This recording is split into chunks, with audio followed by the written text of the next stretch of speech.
लायक सत्ताज़ीम व तकरीम मेरे वाजिब अल-एहतराम हज़रात सामिईन किराम, काबिल कदर दोस्त और भाइयों,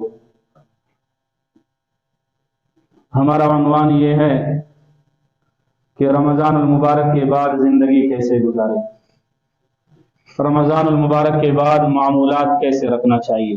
इसके लिए उलमाए कराम ने, इसके बाद के लिए उलमाए कराम ने 6 बातें लिखी कि रमज़ान मुबारक के बाद इन 6 बातों पर अमल करना ज्यादा मुनासिब मालूम होता है। मगर अफसोस की बात यह है कि हम मुसलमान एक चांद देकर मस्जिदें आबाद करते हैं और दूसरा चांद देखकर फिर मस्जिदों को वीरान करते हैं।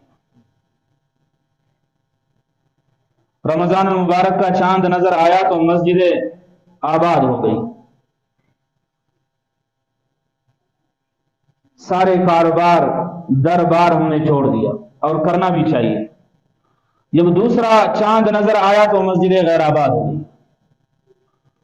वो कहते हैं ना कि रमजान मुबारक में जो मेहमान आए थे मस्जिदों में, अब वो मेहमान चले गए, सिर्फ मेजबान है। और मेहमानों के जमाने में मस्जिदें भर जाती है और मेजबानों के जमाने में सिर्फ 4 नमाजी होते हैं। दूसरे अल्फाज में यह है कि हम रमजान की इबादत गुजार है, वो या हम रमजान की इबादत करते हैं, या यह है कि हम रमजान में ही इबादत करते हैं।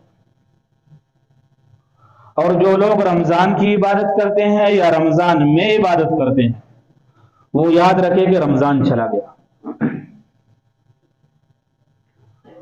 और जो लोग अल्लाह तबारक व तआला की इबादत करते हैं, अल्लाह हय्युल ला यमूत, अल्लाह तबारक व तआला है और उस पर कभी जवाल नहीं आएगा।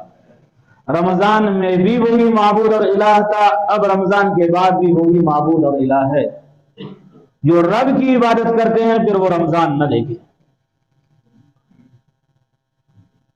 या यह है कि रमजान में जिस कसरत से इबादत करता था, अब रमजान के बाद फराइज व वाजिबात पर तो बार सूरत अमल कर ले। इसके लिए उलमाए कराम ने 6 बातें लिखी हैं।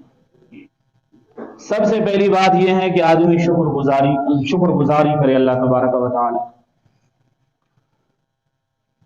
या अल्लाह तेरा शुक्र है, मैं एक कमजोर इंसान था, इतनी इबादत की मुझे तौफीक आपने दी, ये तेरी तौफीक थी और तेरी रजा थी।